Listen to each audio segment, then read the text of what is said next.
I'm Jocelyn. Welcome to Fast Easy Vegan. So today I'm excited. We're gonna make the beet soup I promised you guys like a month ago, probably longer. This is from my friend and mentor Prakash, who has a restaurant called Nourish in Costa Mesa, California. So if you're down there, check it out. They're doing weekly meals and they're doing all kinds of like takeout options. Everything on the menu is healthy. He's an Ayurvedic doctor. He's amazing. And this beet soup is not only delicious, but it's a blood cleanser. It gets rid of inflammation in your system, and it just nourishes you deeply. So we're gonna start with that and beet soup. I'm so excited. I'm looking at the clock. It's like, getting to be towards lunchtime, so I know what I'm having for lunch today. So we're gonna start with the spices. Let me move you down so you can see my cooking area and see what's going on with that. Sorry about that. All those fingers in the way and stuff. So we're going to start now. Indian cooking generally always starts with preheating your herbs and spices.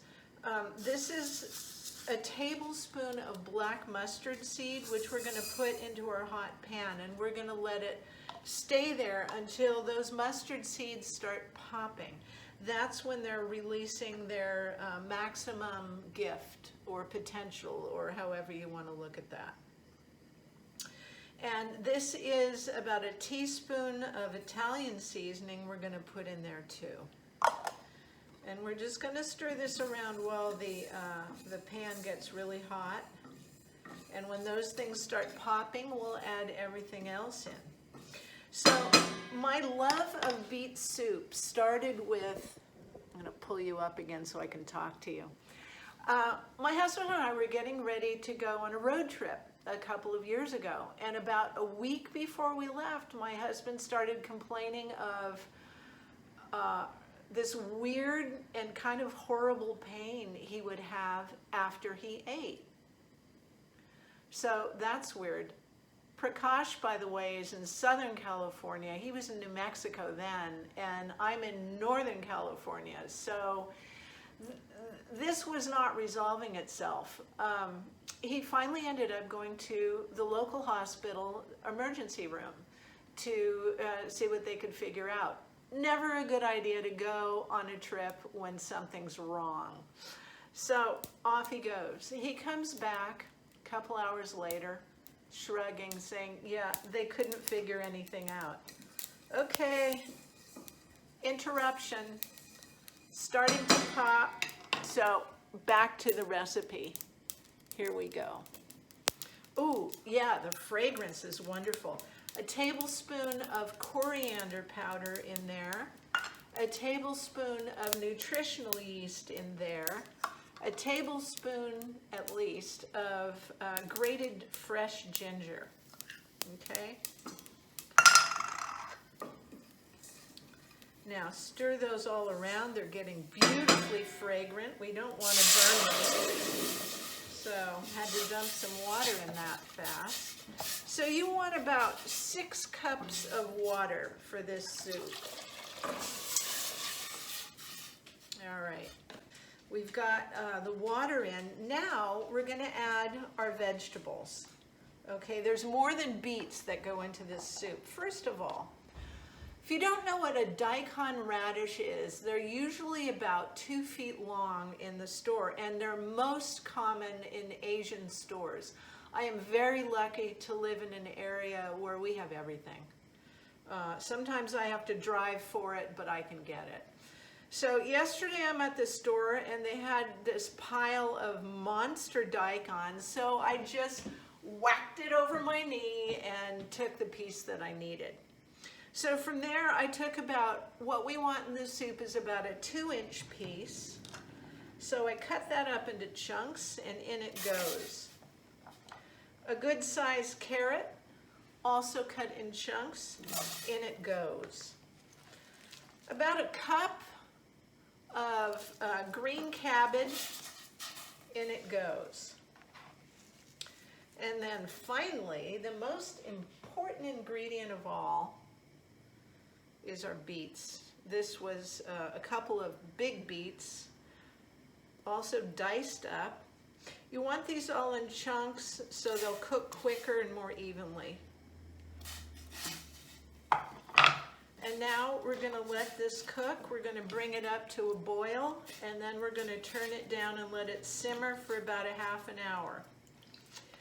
Then we're going to let it cool,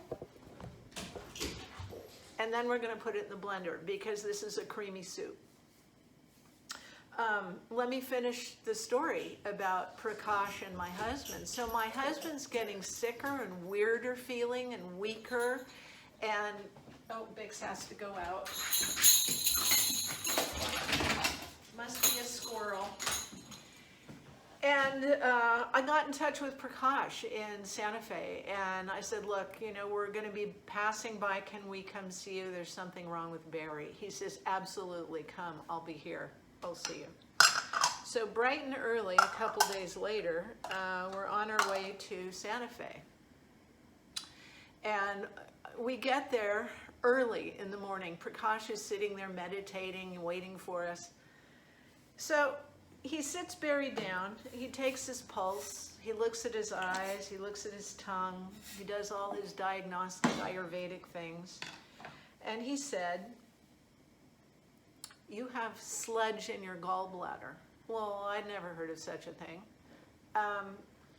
He said, I'll give you a diet, and he gave like neutral vegetables, like nothing spicy, nothing starchy, like a lot of broccolis and zucchinis and things like that, and rice and bland foods for a couple of weeks. And I have to give Barry credit because he's the type of person where if he's going to do something, he's going to do it right. Within a day and a half, Barry felt fine and he's never been sick again. And the beet soup part is Prakash sent us off on our trip with you know, the list of what Barry can and can't eat, and big buckets of beet soup and the recipe. So I'm ecstatic. It's so delicious. We eat this frequently. I've handed this out to friends who love it. So because it's medicinal is irrelevant to the healing power, and the deliciousness is irrelevant to the healing power of this dish. Which brings me to, I have to comment that, you know, if this culture understood the power that food has to heal or make us sick, it would be really different. And we're changing little by little, and this is great, but we're not there yet. If our hospitals, by the way, that trip to the emergency room, $6,000, they couldn't figure out anything. If hospitals were run not for profit, food would be a bigger factor. You can't make money off of food, but you sure can make money off of drugs, and that's a real problem we have with our system, in my opinion. Anyway, so we're gonna simmer this soup, and then we're gonna let it cool, and then we're gonna blend it, and I'll be back for that. Hi, it's time to dish up. The soup was simmering, and then it got blended, and then I put it back in the pot, and now you're gonna see the beauty of beets in a pretty white bowl. This is my lunch. There it is, you guys, the famous beet soup that I promised you. Bon appetit. I hope you love it, and I'll see you next time. That was easy.